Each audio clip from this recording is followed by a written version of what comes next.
Okay, so... Ding, ding, ding, ding! You should just replace the transition sound with me doing it. Dong, dong, dong, dong! You joke, but I'm going to do that now. No, please don't. We'll see. Listeners will find out.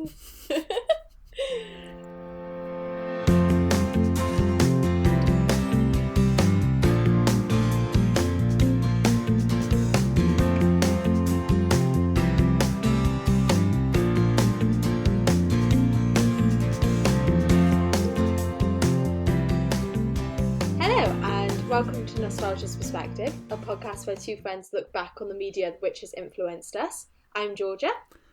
I'm Jay, and this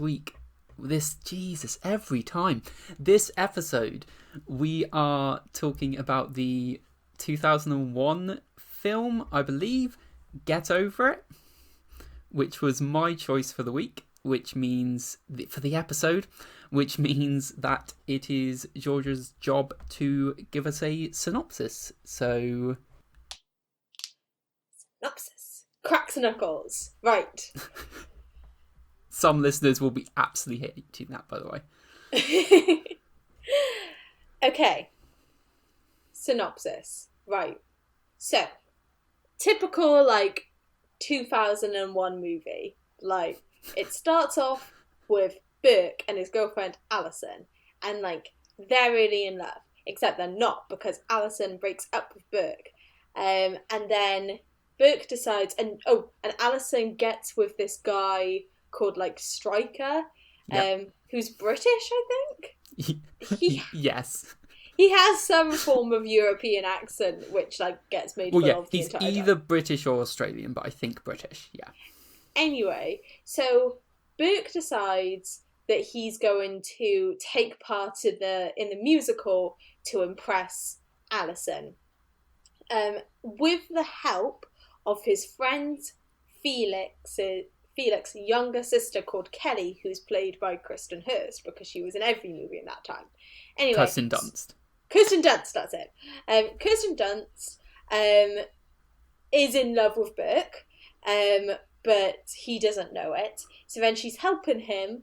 Basically, long story short, is that the musical that they're doing is a Midsummer Night's Dream, and this is a modern day Midsummer Night's Dream, their dynamic is. So it's complicated and blah, blah, blah. And yeah, a whole bunch of shenanigans ensues as Burke attempts to get back Alison, and then also slowly realizes his feelings for Kelly. I'll repeat that because a notification went off and I bet you it was recorded. Shenanigans ensue as Burke tries to get back Alison, and Kelly likes him, and then the two of them kiss, and he's like, no, because you're my friend's sister, and she's like, you just need to get over. Another notification. Jesus, I've never been so popular. He's like, no, you need to get over Alison. And then finally, it turns out that Stryker, during the whole performance, it turns out that Stryker has been, cheating on Kelly. Anyway, and so then, no, he's been cheating on Alison. He hasn't been cheating on Kelly. He's been cheating on Alison. And so Alison is wants to get back with Burke. And so then Burke has to choose between Alison and Kelly. And he decides to get with Kelly. And then all of the other characters manage to all of the side characters, they did that thing that they did in 2000 movies where all the side characters get together. That was pretty much it. Yeah. Couple of thoughts. Firstly, love it. And that just reminded me of my synopsis of Spirited Away. The second one was, okay, maybe this is just where we start this episode.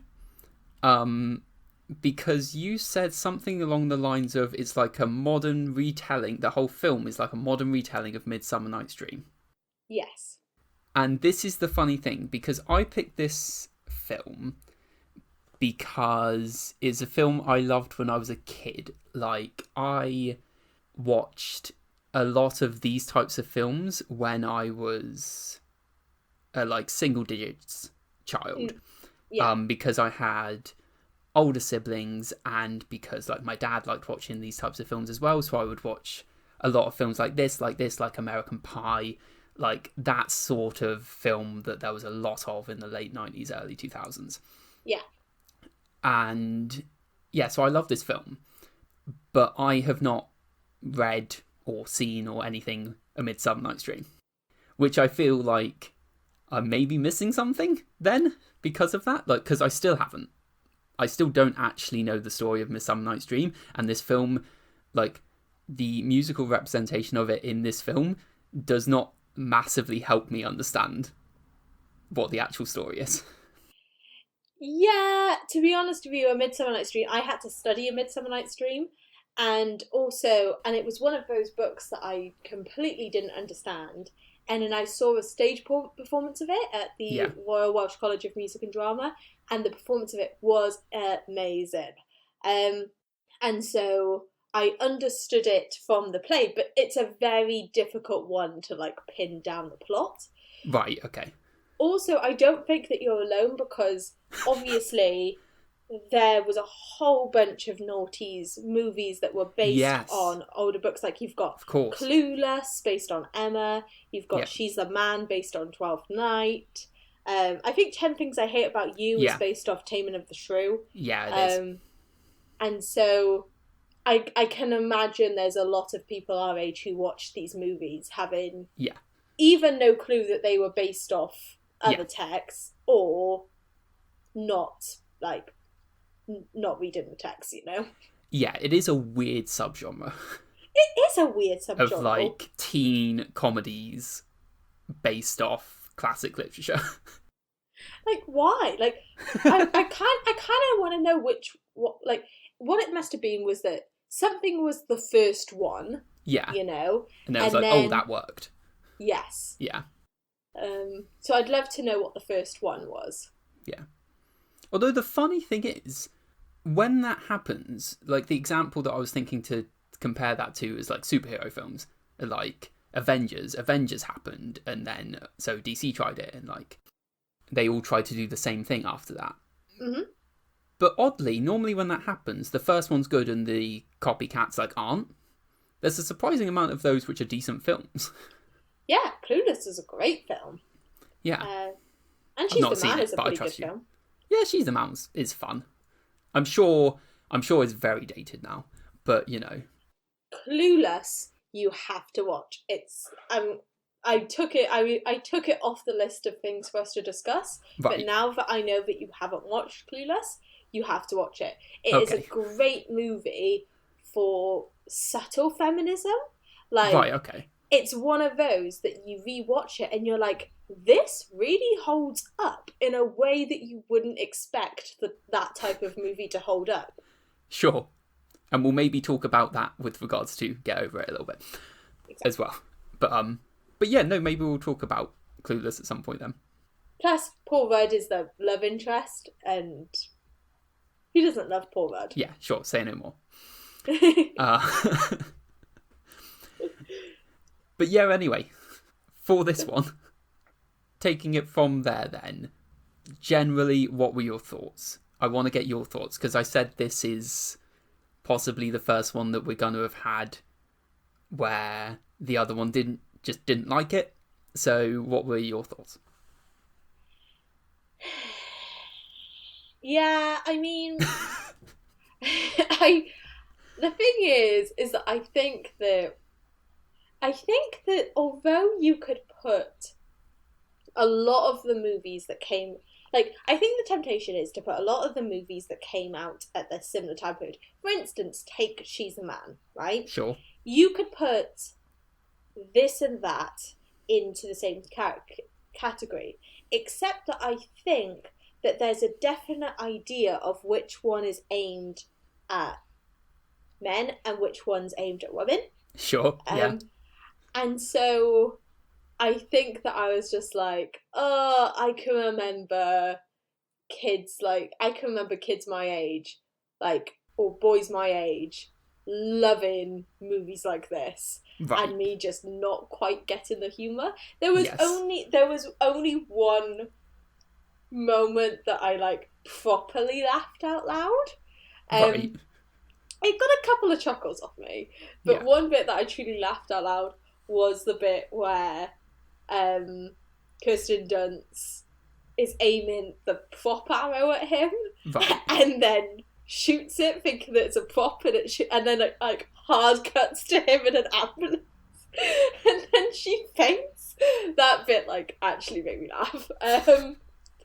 I also have to admit that while I didn't like her as a character, I did laugh at the bit where Dora and Burke are in the restaurant, and, like, the whole shenanigan happens with her hitting a guy over the head with a teapot, and then he comes back and the whole restaurant's aflame, and he asks for the check. Like that. Yeah. Okay, those are the two bits that I was like, okay, that's actually pretty funny. Yeah.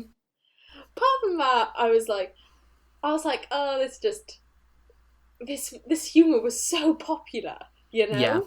And I'm not sure that even after 10 years, like, the market was just so saturated with it, you know? There was a point, sorry, I'll finish that point. There was a point where the market was so saturated with it that even 10 years later, I'm not 20 years. Now. Yeah, I was thinking that the end of the era would have been like 2009. Okay. Sure. So, like, yeah, even now, I'm not, like, fully at the point where I can look back at it and not be like, oh, like, sure, I've seen too many of these movies. That being said, I've watched a lot worse movies from this time period. Yes. For instance, Superbad is super bad. Like, it's my second least favourite movie, Superbad. Ooh. What's your least favourite? To go off on a tangent. Jack and Jill. Oh, okay, that's a Sandler. different... Yes, okay. Yes, you had requested that it not be an Adam Sandler film ever, so... Oh, sorry. If anybody's an Adam Sandler fan here, this is where me and you will never, ever agree on everything. You might be a perfectly fine person. Me and you will never get along. Can I say something just briefly, but completely going off, but it doesn't matter. I could very easily have picked 50 First Dates. Oh, not 50 First Dates! Not 50 First Dates! Now, I'm not saying it would have held up, but okay. So how horrifying! She wakes up on a boat every day in the middle of nowhere, married to Adam Sandler, and with a child that she has no memory of. It's a living horror. But she's happy. If my version of hell is the ending that Drew Barrymore gets in that movie. But you're not Drew Barrymore in that movie. Anyway, we aren't doing 50 First Dates. Maybe that will be, like, Patreon goal at some time.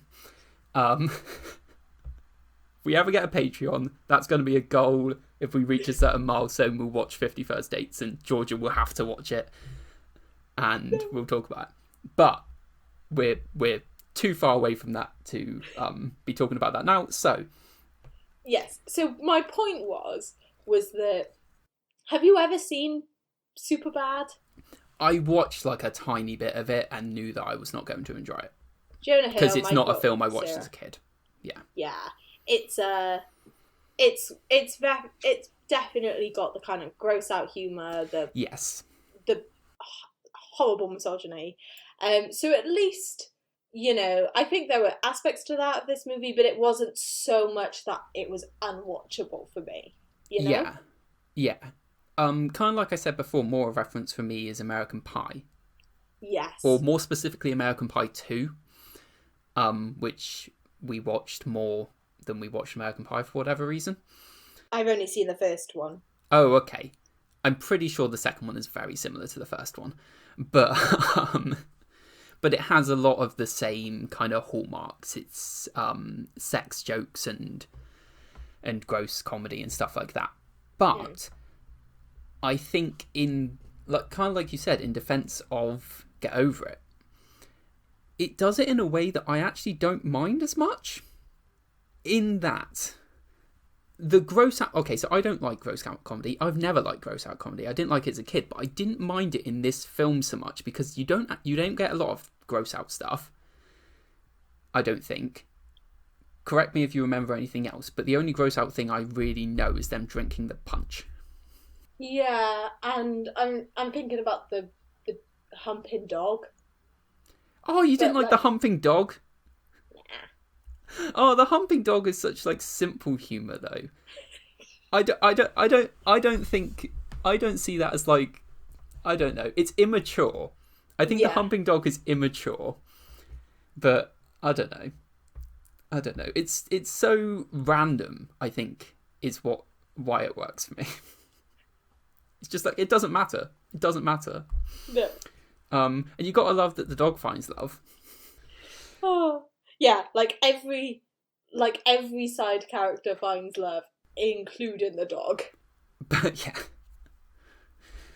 yeah, I think that was definitely a thing of the time, this type of film, and a lot of them would be very dated now. Weren't great then, I don't think, but it's hard to say because I was a kid. But like, so many of them will be dated now. Yeah. And in those ways, this is too, but I think it avoids it much better than others do. Yeah? Yeah. Okay, I'd agree to that. I think the majority of the gross out humour is, while not my cup of tea, is harmless. Yes. Like, and didn't make me like want to like shut it off and like never think about it again. Yeah. Like the first thing that comes to mind, even though it was much later movie, was that I couldn't really watch Pitch Perfect after the opening scene is off like the girl projectile vomiting on the judges. It's actually kind of a plot point. Yeah, like that's like gross. Similarly, like again, see, a lot of female comedy has this. I don't know why, but like Bridesmaids had a whole scene where like everybody has diarrhea. Like as soon as you include like bodily gross out humor, I'm like, no, I don't want to watch this. So there was nothing like it wasn't such an integral part of the movie that I was like, okay, no. Like, is my long point. Yes. Yeah. I think that's where it gets away with it. I think, so the thing that obviously doesn't get away with is is there misogyny in this movie? I mean, there is misogyny in this movie. Yes, I've just remembered Felix. Yes. Felix is the problem in this movie. Yeah. I think if you take Felix out, Burke is not the greatest, but he's also not awful. Yes. Whereas Felix just is. Yeah.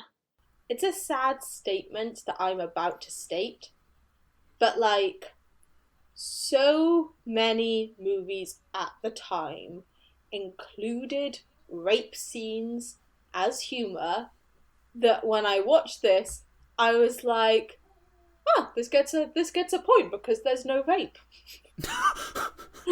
Oh God, I did not know that this was a thing. Oh well, I tangentially knew this was a thing, but yeah. Like the first thing that comes to mind is like Freaks and Geeks. Right. Actually, I don't know what time that came out, but like, yeah, not even so much like blatant, but like things that you're just definitely like, ugh. And like a lot of, okay, I tell you what this movie doesn't have. It doesn't have tricking women. Like, regardless of the fact that Burke really wants to get back with Alison, at no point does he put on a mask and she thinks that he's Stryker, and then he makes out with her. Yeah. Like, that's something that would, like, easily have slotted into a movie of this time period. Yeah. Like, yeah, there was nothing like that. Yeah. Which sad, but I'm grateful for, you know? Yeah. I think kind of tied to that as well, this is not a great feminist piece of media. No. However, the female characters are okay. Yeah. Like, they have agency. Like, it's all about them falling for the guy, sure. But... yeah. I mean, I think that from memory, the film does okay by Alison in terms of she's not automatically a big nasty skank, you know? Which is what a lot of, like, you know, like, there's that archetype of female character breaks up with male protagonist, therefore she's a slut. Yeah. But, like, you know, they do state quite a few times that it's, you know, perfectly within her right to be with Stryker now that she's broken up. You know, she didn't cheat on him. Yeah. And Kelly, like, has ambitions. She likes Burke. I found Felix's whole, like, dude, that's my sister thing. Like, every time she rolled her eyes at it, I was there with her. Yes. Well, yeah, that's the only thing that can be said for it. I don't think the film is ever really on Felix's side. No. Like, Felix is just awful. Yeah. But we're never on his side. Yes, exactly. We're always on Kelly's side. What is it with... I mean, I have an older brother. Like, there's 11 years between us. He has never given a damn, like, about, like, anybody I've ever dated. You know? Like, I've been with Tate for 6 years. I'm pretty sure it took him 2 years to remember, like, to be like, oh yeah, you're dating that guy. I always find there's been, like, some discourse recently, this is like getting a little bit off topic, but there's been some discourse recently about, like, do you get the feeling that when fathers are, like, overly protective of their daughters and saying, like, right, they can't date, they can't do this, it always feels a little creepy, like a little, like, nobody can touch her but me. And I kind of get that vibe with, like, the whole, like, nobody can look at my sister thing. Right. I'm always just like, ugh, like, ugh. But I say that, like you said, the movie never agrees with Felix, which is a good thing. Yes. I've always kind of... I mean, I've never got it either. Anytime that's a storyline, I've never got it. I've never got any time it's even slightly defended. Yeah. Because it's so demeaning. Yeah. Like, I basically can't read Harry Potter and the Half-Blood Prince because it's like, you can't date Ginny because it's Ron's sister. And I'm like, Ginny is her own person. Like, she can decide who the hell she wants to date. Like, Ron hasn't given, like, one lick of a damn about Ginny. Yeah. Like, what difference does it make whether Ron approves or not? It's such a weird... I can only feel like it must just be a leftover from, like, the idea of a dowry. Like, that's what it feels like. It feels like it's tied to that somehow, that women used to be commodified like that. And it's kind of a leftover of that. Like, that is the property of my family, of the men in my family. And it feels like a hand-me-down of that. Yeah.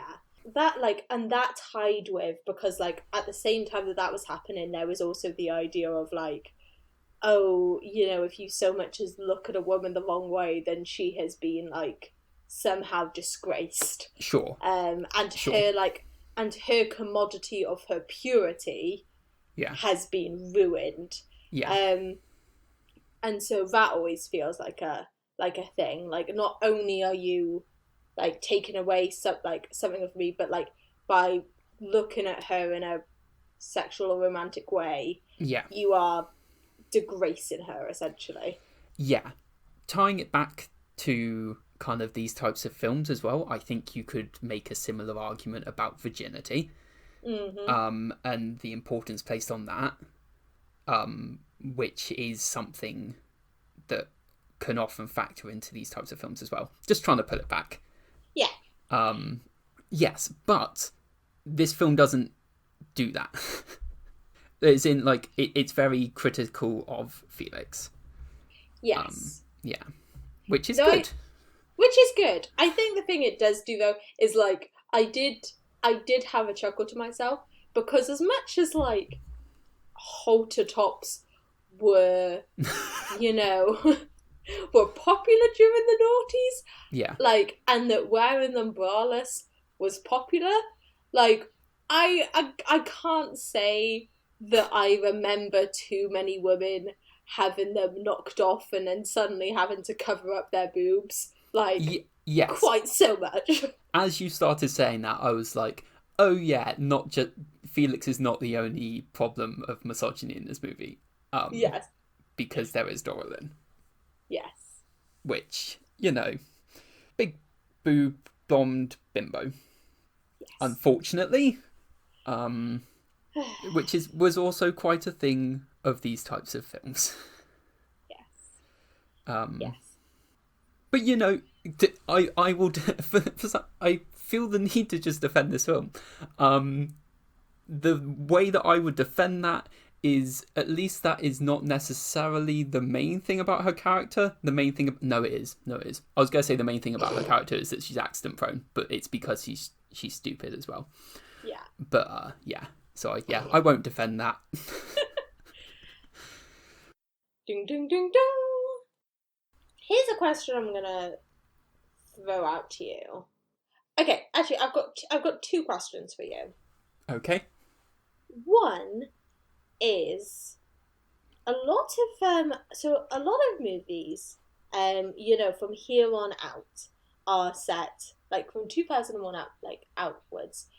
There's a whole bunch of movies and TV shows set in high school, which I think would work much better if the kids were college rather than university. Wait, college rather than high school? Yeah. Yeah. Because when you think about it, like, in terms of, you know, underage drinking and underage sex and all of these things, yeah, and just, like, the general themes of, like, romance, and dating culture, and also figuring out who you are and things like that, I think would work a lot better as a university movie than as a high school movie. Yeah. Okay, so my first thought to that was that one of the things we were taught in some module of creative writing at uni was, it would be writing for young people that we were taught it, that in books for younger audiences, readers read up. So they read books about characters who are older than them. I think this is kind of an example of something similar to that. So it's maybe not reading or viewing characters that are older than them. It might be as well. I think this film and films like this are targeted towards teenagers, about characters who are the same age as them, but aren't necessarily engaging in activities that they'd be engaging in. They are engaging in activities that would possibly be more applicable to people older than them. Does that make sense? Yeah. Because it's a wish fulfillment thing, isn't it? It's a fantasy thing. It's, this is the life you want to lead, or this is the life you would imagine leading. Yeah. Which is why I think that it would, it's pointless to, like, think about, because, you know, it's set in high school. But yeah, I think movies like this would work well if they were set at universities. Yeah. I think it'd get rid of a lot of kinks. Yeah. I wonder if that's also a Britain-American distinction of high school dynamics being very different in America. True. And also college to university differences between UK and America. True. Yeah. Second question? Second question was, I wonder if one of the reasons that this movie does pretty well compared to similar movies of the time is because it's a Midsummer Night's Dream adaptation, or like borrows its plot. Because I was thinking about it, and I was thinking about how a lot of these kind of movies don't have much in the way of like plot or character. Right. Like, not that they're expected to, and Yes. not that this was like, Citizen Kane or something, but like they really feel hollow. And I wonder if one of the reasons that we've ended up like with, a couple of female characters who, do have some agency, and you've got a plot beaten along, is because it's an adaptation. And therefore the adaptation required that those female characters existed, etc., etc. Sure. Possibly. See, now that actually kind of, though, completely contradicts with something that I was going to talk about later. Which maybe I'll just throw a transition in here, maybe, because I don't know when there's been one yet. So, transition. Doodaloo. So what I was going to talk about later was how I think this is actually a very simple movie. Mm-hmm. And kind of part of that is characters, which it's difficult, like I say, for me to say how much Midsummer Night's Dream influenced it other than just like the presence of the female characters. But I feel like the characters are mostly one-dimensional. Yeah. Yeah. But good one-dimensional characters, if that makes sense. Pull me back if I'm not answering your question very well, by the way. No, define good one-dimensional character. Yeah, because that does sound like an oxymoron, a little bit.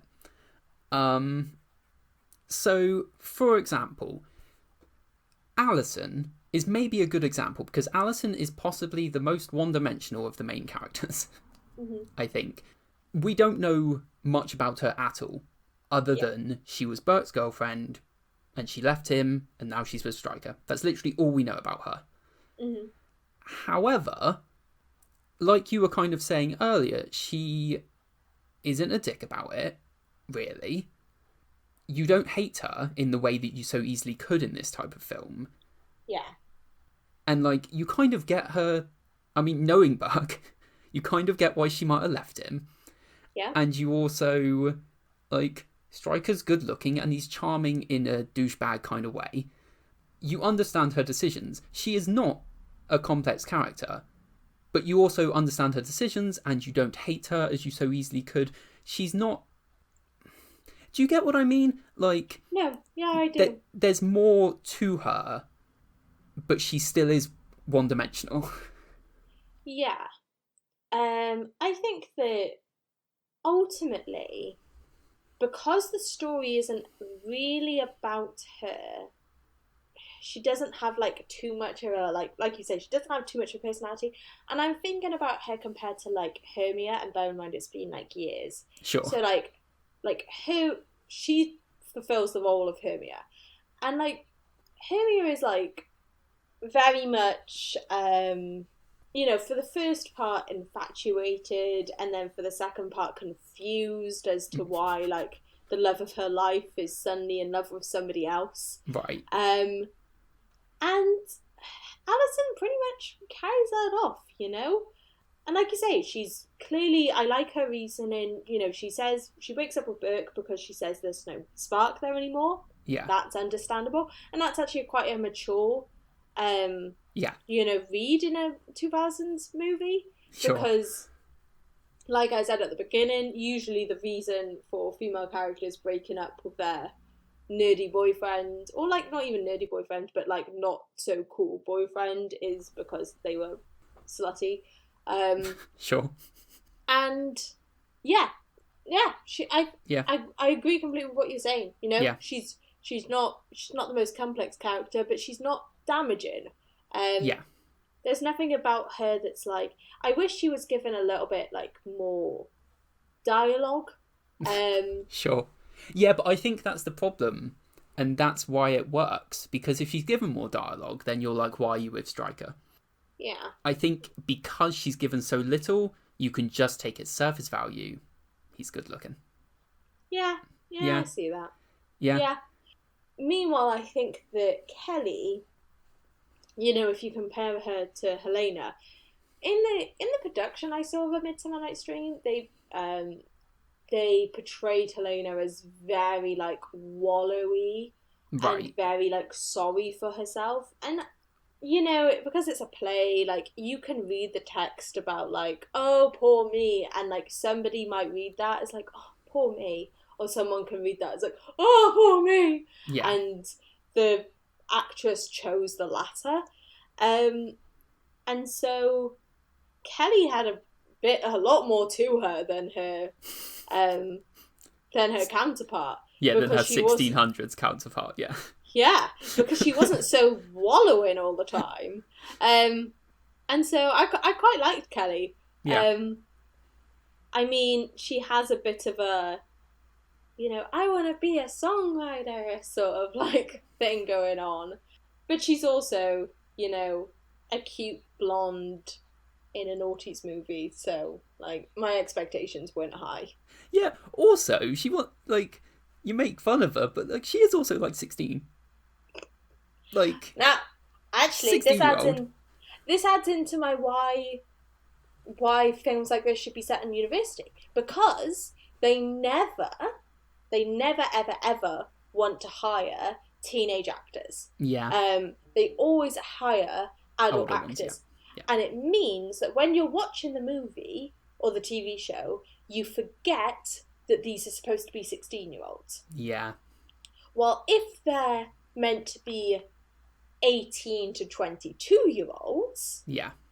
it feels a bit more. And, like, slight tangent here that you can cut out. Yeah.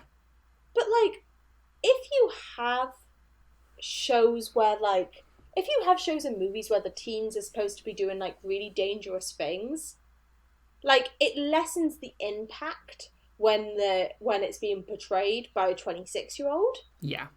But it's perfectly realistic if they're in a university. So yeah, I forgot that Kelly was supposed to be like 16. Yeah. Which is like, fair. Oh, so part of me wishes now that she'd been portrayed. But this is the issue: is that you can't have a 16-year-old actor or someone who looks 16 if then you want to do a scene like the sex club scene. Yes. Like, because then people start going, oh, that's a child in a sex club. Yeah. You know? Yeah. Yeah. That's the issue. Yeah. Lost my point here. No, that's fine. I've also lost my point. Maybe this is where we put the transition. Dong, dong, dong, dong. So my question for you is, what the hell age did you watch this at? Right, yes. So, like I said, I watched a lot of these types of films when I was in single-digit ages. So, like, I mean, it's hard to remember exactly, obviously, when you're that young. But no, because mostly my brother was older. My brother's 6 years older than me. And my dad would also watch these types of films as well. So it would have been like when I was like 8 or 9, probably, possibly before that. But yeah, like 8, 9, 10.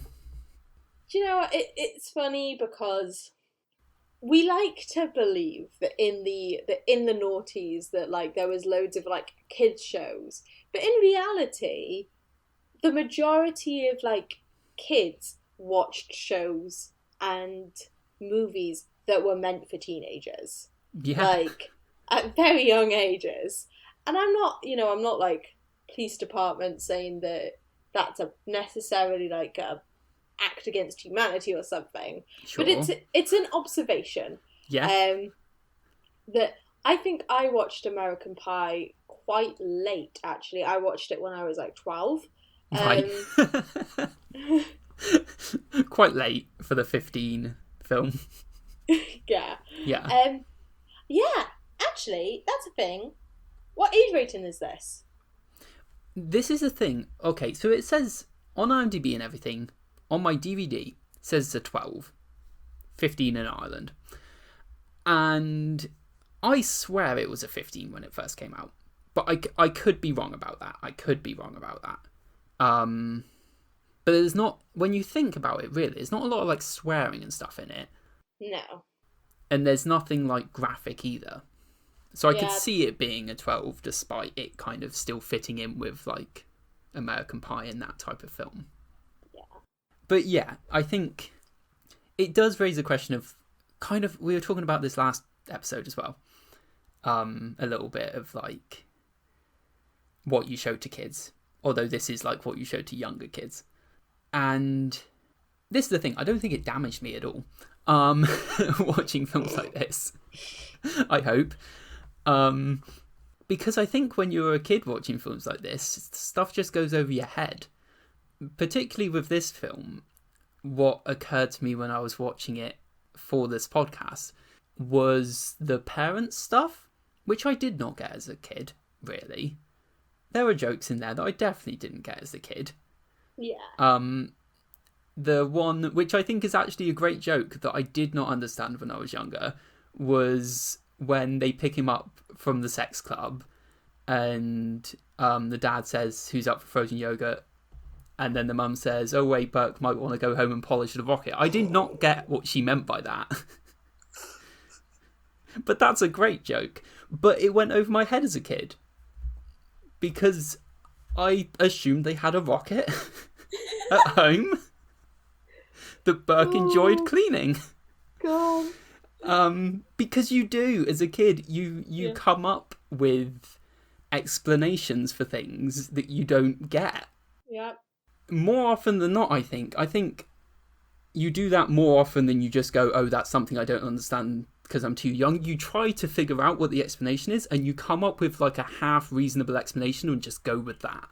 Yes. Which, yeah, it is fun to watch again. And it brings a joy to watch it again and be able to enjoy those jokes now.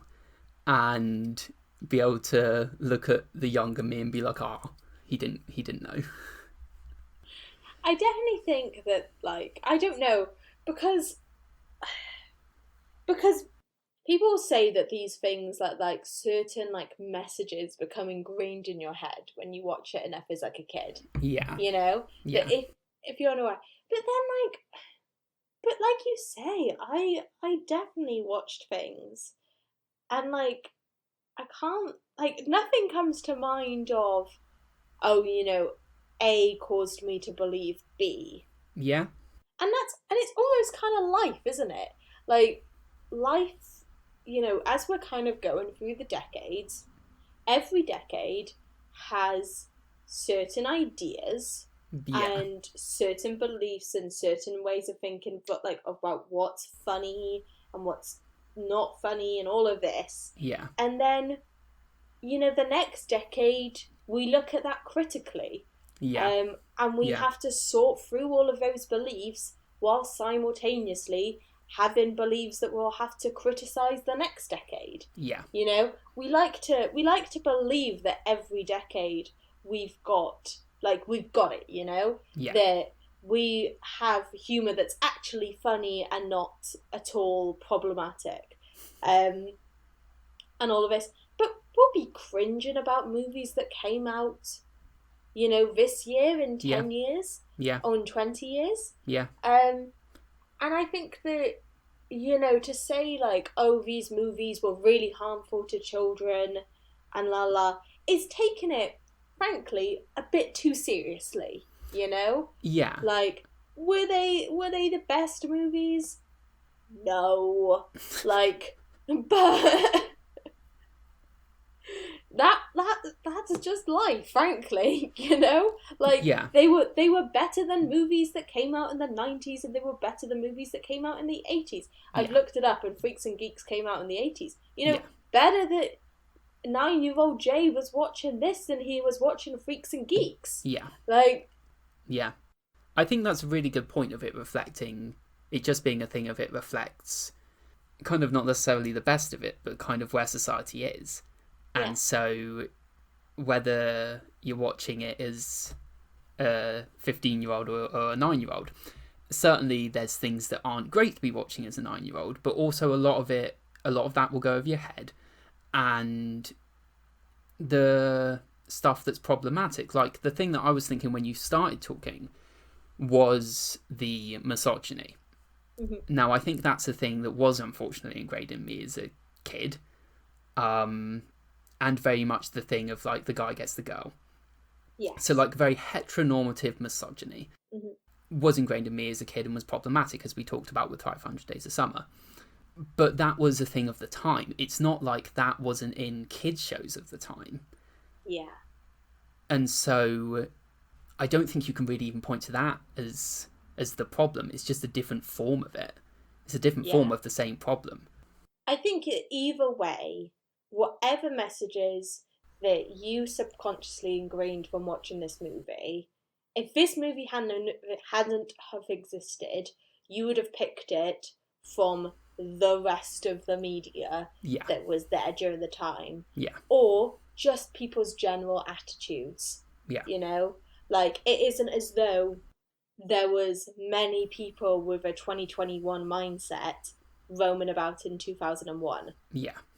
So yeah, like, so I do think that it's very simplistic to go like, oh, X movie is bad. Yeah. Because, like you say, it encapsulates all the beliefs of the time. Yeah. It's my 2 cents anyway. Yeah. It's a good 2 cents. Ding, ding, ding, ding.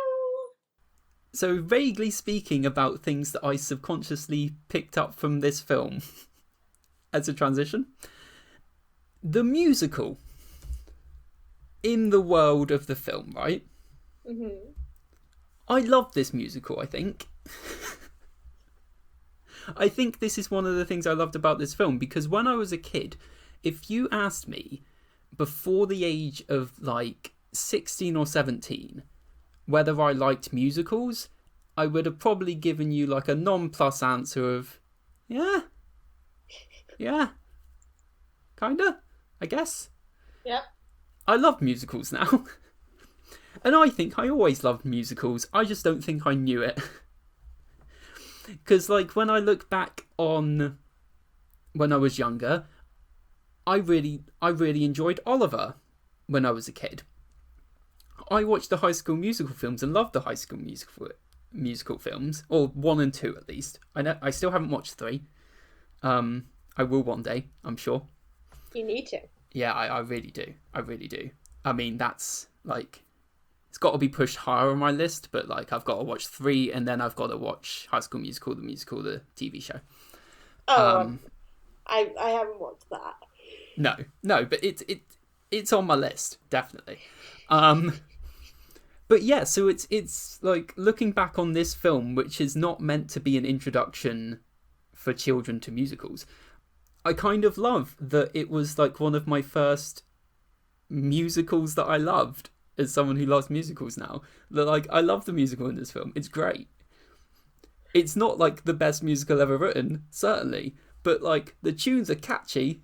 Like, I have had the opening number of the musical in my head throughout this recording. It's great. I love Kirsten Dunst's Kelly's song. I love Kelly's song. It's lovely. Tangent again, and Midsummer Night's Dream question. So do Lysander and Helena end up together then? How does it end? Spoilers for Midsummer Night's Dream. In the end, let me check before I give the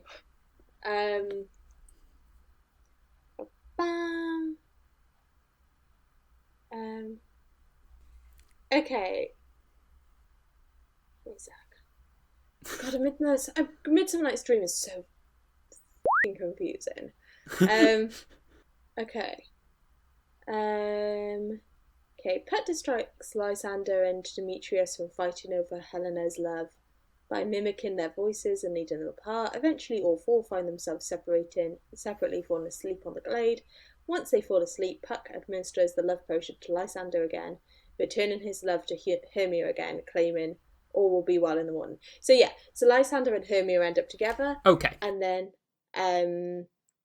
Demetrius and Helena. Okay. End up together.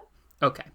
That's what I thought it was, but then from what you were saying earlier, I wasn't sure. But okay, so I love Kelly's song.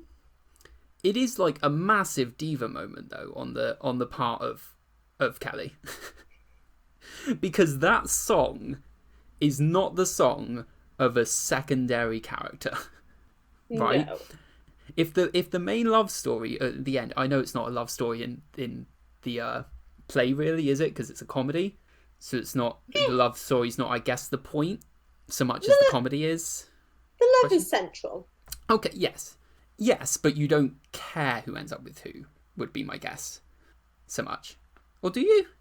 Yeah, you kind of do. Oh, okay, okay. In which case, definitely then. Like, that is not Kelly's song. Yeah. In terms of the structure of a musical, you cannot have the 11 o'clock number be Helena if she is not the one who Lysander ends up with. Yeah. To be honest with you, Helena from memory in the play is kind of a drag. Like, Hermia is meant to be like this beautiful, amazing girl. She's the one that like you're supposed to have like sympathy for. Yeah. And Helena's kind of like oh god, Helena. Like they basically just throw her a guy to be with just so all is well at the end. Sure. Like yeah, like if A Midsummer Night's Dream was a musical, if anybody was gonna have a song, like an amazing song, like it would be Hermia. In my opinion. Well, yes, and I'm sure, like, in everyone's opinion, and so, like, you kind of have to be with Forrest Oates a little bit, don't you? Like, no, what are you doing, Kelly? It's not your song. That's not your character. But I love it, because who cares? Like, I don't care what the actual plot of the show is. It's just great in the film. I love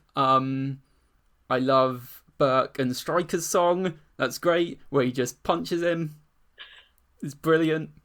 It's a great show. I love Cisco Dennis's like random dance break. That song as well, the fairy song, such a good song, such a catchy song. Sorry, I'm just fanboying over this fake musical, but Can I be honest? Yeah. No, I say yeah, but no. I had forgotten that it was a musical. You've forgotten it was a musical? I can't remember any song. I know that I think what might have happened, this is going to break your heart, but I think that any time one of the songs started to play, I looked at my phone or something. I don't remember any song. I do remember Kelly having a song. Okay. That's good, because that's the one that the plot really matters. That matters to the plot. Because, because during the song, Burke has the flashbacks. Yeah. I mean, it's no High School Musical in terms of... But it's great. It's great. Oh, God. You were saying before we started recording that you, like, rented it. Yeah. And that, like, you wish you'd bought it instead because you watched it, like, a week ago and you could have watched it closer to the podcast. I now really wish you'd watched it, because I would be telling you to watch it again and watch the bloody musical. Because it's great. I was just like, oh, the musical, this isn't plot relevant. Oh, it doesn't matter. That's not the point. There's so much gold. There's so much good to it. And it makes absolutely no sense, but it's so good. It's so good. And, you missed the Burke punching Striker as well, which is just brilliant. It's great comedy. And, it does. That makes me sad. It makes me sad. I'm sorry. Yeah, you should be. But anyway, it was very important to me as a kid to find, as a kid who loved musicals but didn't realise it, to find a musical that he loved to have that outlet, I think. Good. And in, as a also gay kid who's obviously not going to openly like musicals, because, mm-hmm. society, but, this was a more societally acceptable way for me to enjoy a musical than to watch High School Musical. Yeah. And that's sad, but that is sad. Yeah. But there's truth in it. Yeah. There is most definitely truth in it. I hope times have changed somewhat. One can hope. Yeah. Well, yeah, also now you have the internet, and you'd hope that, a kid in the privacy of his bedroom can watch whatever the hell he wants. Yeah. And can be on TikTok enjoying the Ratatouille musical. And that can be their introduction to musicals. Yeah, I suppose now, I hadn't really considered it, but there's not so much of a culture of, everything you watch. The whole family can see what you're watching. Yeah. As there was back in our childhood. Yeah. I mean, unless you were one of those rich people who had, a TV in their bedroom, at a very young age. Well, this is the thing. I had a TV in my bedroom, but it's still, even in that situation, people still know what you're watching. True. You've got, I mean, especially for, our generation as well, I would have been watching it on DVD. Yes. Speaking of High School Musical, what is it with basketball players trying to decide between musical life and basketball life? That is a point. That is a point. Get over it. Did it first. But are all basketball players musically inclined? I mean, I think that is the lesson to take. If we're gonna take any lesson, it's that if you're a basketball player in denial of your love of musicals, the world knows. Just embrace it. Actually, I think we need to expand that, because if you think about Glee, all the football players wanted to sing secretly as well. So Here's what we're saying, is that if you are a sports person in high school, have you considered singing? Yes, because you might actually be pretty good at it. I think it is. This is just generally a thing, isn't it? It is guys can like musicals. That is the lesson. Okay? Yes. Period. Guys can like musicals. We support. We are you. I'm not you. Or I'm not a sportsy person or a musical person. Oh. Dong dong dong dong. So in terms of how does it hold up then? I think this is one of those episodes where we do this sometimes, where pretty much the whole episode we've been talking about how does it hold up.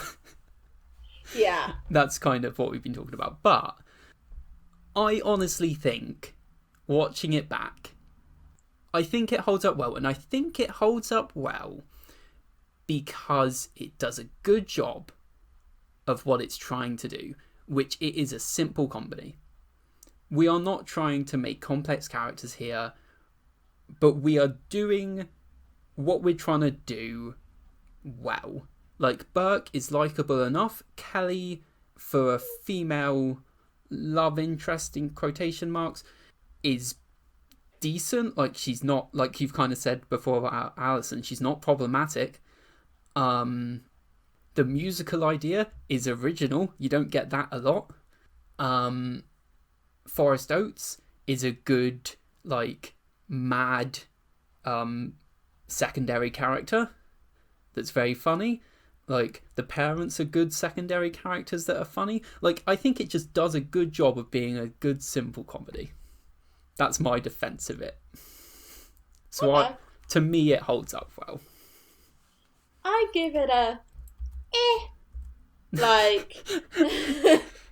I mean, clearly, you weren't even paying attention in the musical. You didn't realise it was a musical. I can't get over that. I mean, okay, I understood that the characters were doing a musical, Right. but I didn't really register in my head that, like, the movie was a musical. Sure. I mean, the movie wasn't a musical, but it had a musical in it. Yeah. Yes. Yes. And I didn't realise I had to pay so much attention to the musical within the film. Sure. Okay. But now you know, whenever anything slightly musical comes up, you need to be paying attention. Okay. Because it will matter to me. Okay. Anyway, we're putting that aside. Yes. I give it a non-committal, like, nah, like, was it, like, you know, wasn't great, like, wasn't atrocious, like... And really, what better could you say about an early 2000s teen comedy? Exactly. Like, yeah, like you say, it's surface level humour. Sometimes you don't need things to dig too deep into anything. Yeah. And like I said, I'm sure that there are movies which I will say now, like, oh, I found it funny, and I didn't think too deeply about it. And then in 10 years' time, we're going to take a lens on it and we're going to analyse it. Yeah. And I'm going to be like, oh crap, that was really problematic. Yeah. You know, there wasn't anything that slapped my face in terms of problematicness. It was just general, like, most of the issues with it could be resolved with me just, like, rolling my eyes, and then it was gone, you know? Yeah. So yeah, that's my thought process. Okay. Like, yes. I mean, I started this by saying, last episode, like, this was gonna be the one that you didn't enjoy so much. So if it was meh, then that's kind of a win. I mean, at least I didn't hate it. Yes, exactly. I actually think... Oh, maybe I shouldn't say. Oh no. I think I actually preferred this to Every Day. Wow. I mean, I'm just gonna leave that. No, don't say any more. I'm just gonna leave it. Let's not go too much into that. Oh God. Okay. Oh. It's like, okay, let me defend myself a little bit. Okay. To your point, this movie's aspirations was simple comedy. Yeah. And it achieved that. Every Day's objective, if you will, was something a lot deeper. Yeah. And it wanted to question a lot. Like, it was more ambitious. Like, Yeah. I will give it that. It was a lot more ambitious. But the problem with ambitiousness is it falls in a couple more places. Yeah. You know? So... Yeah, I wonder if this is a thing that we might see more of, is that the less ambitious something was, the better it holds up. Yeah. Because something that was ambitious like 10, 20, 30 years ago isn't going to hold up so well. Yeah. Because we've moved past it now. Yeah, definitely. Yeah. I definitely think that's okay. Like, that's my only thought process with Every Day. Yeah. I'm not saying it was the terrible book or anything like that. Yeah. I just think that I ended up just enjoying this more because this movie didn't want me to be critical of it. Yeah. This movie didn't want me to think anything. It just wanted me to switch my brain off. Yeah. And laugh. Yeah. Ding, ding, ding, ding. What media have you been consuming this week? I hate the word consuming. Yeah. Can we find a new word? What media have you been Enjoying. enjoying? What media have you been enjoying this week? Episode.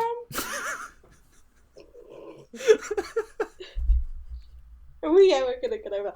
I think that we should just switch the podcast to being every week. No, so we don't fall into this trap anymore. Do you know what I'm going to decide right now? What? This podcast is every 2 weeks. Yeah. I am going to keep saying every week, and I'm not going to correct myself anymore. It is every week, every 2 weeks. That makes no sense. It makes no sense, but I'm going with it. What have you been enjoying this week? What have I been enjoying this week? This week I have been enjoying. I rewatched My Girl. Oh right. And it always makes me cry. So I don't know how much I can say I enjoyed it, but it did make me cry. And it's like my third, fourth time watching it. Yeah, I've never actually seen it. Well, it's going on the list then. Yeah. You have to watch My Girl. Okay. It will make you cry, but hey ho, like it's something I consumed this week. Oh, God, that word. Okay. How about you? So I have been reading over the past month or so, The Shortest History of England. Oh yeah. By James Hawes. Okay. Which is pretty much what it sounds like on the tin. It's basically just history of England from Roman occupation up until present day. And I very nearly finished it now, and it's actually really interesting. Partly because I feel like there's just so much of my history that I knew vaguely about, but didn't know enough about, if you know what I mean. It's anytime anyone mentions Napoleon, it's yes. I am aware vaguely of who Napoleon is, but I do not have a good grasp of how Napoleon came into power or any of that. Yeah. And so this book does a really good job of filling a lot of those gaps in just a very brief way, and just kind of this is a basic understanding of everything. The Magna Carta is another good example of something that I've obviously heard of but didn't actually know what it was properly. But this book explains that a little bit, and it's particularly been interesting coming up to more modern times, because it's gone through Margaret Thatcher's era, and it's now come up.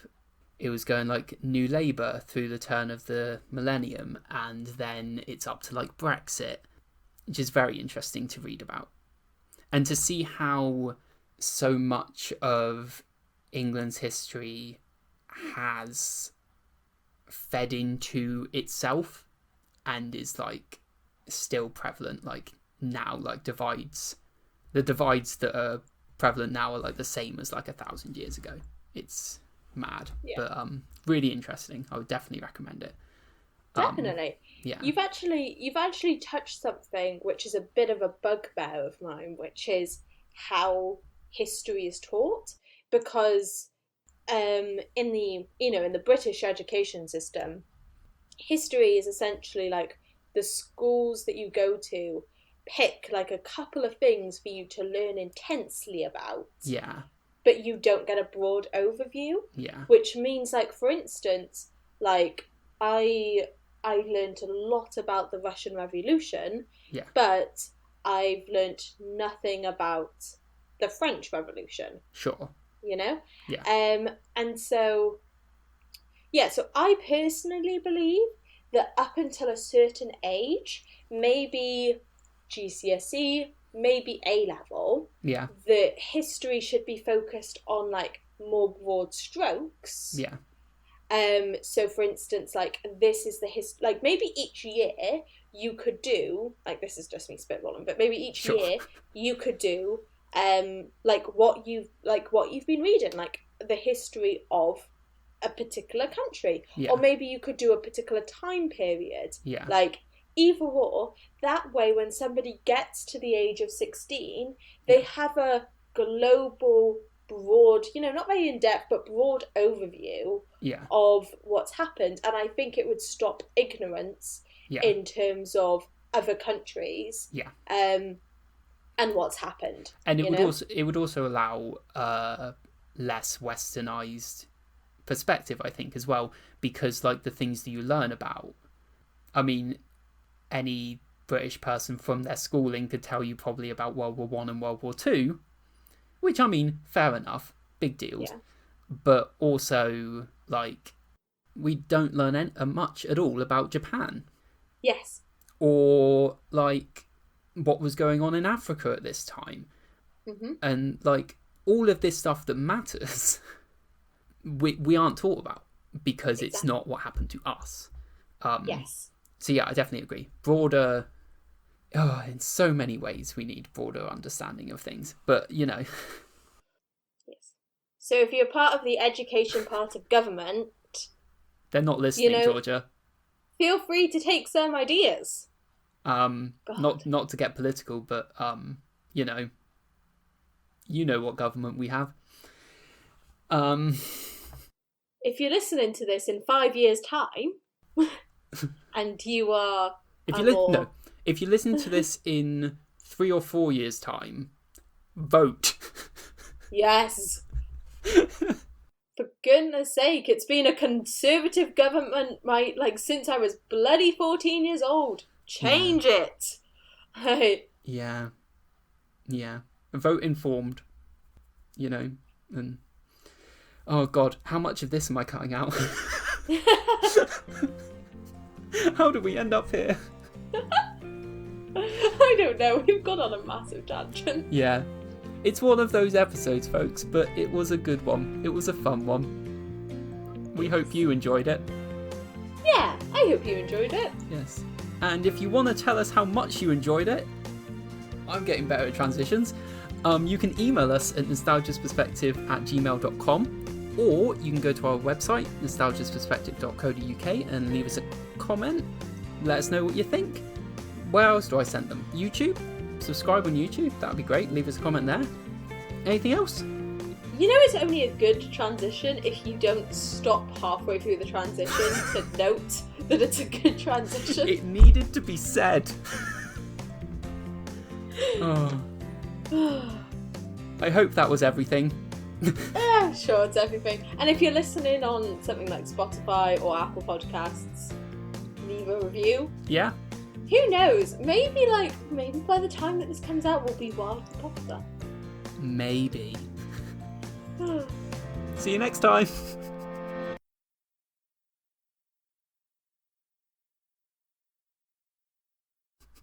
End notes. End notes. Or outro. Outro. That was it. Okay. Well, we haven't said that what we'll be discussing next week. Oh, damn it. Oh well. So no, we'll put that in. Okay. We'll put it in. So Okay, this will be the post-credits thing. Okay. I'm going to make this sound supernatural. So, Georgia, what are we doing next week? Is your pick? Right, if you want something to sound natural, don't say my name. No, we're going with it. Go with it. I'll make it work.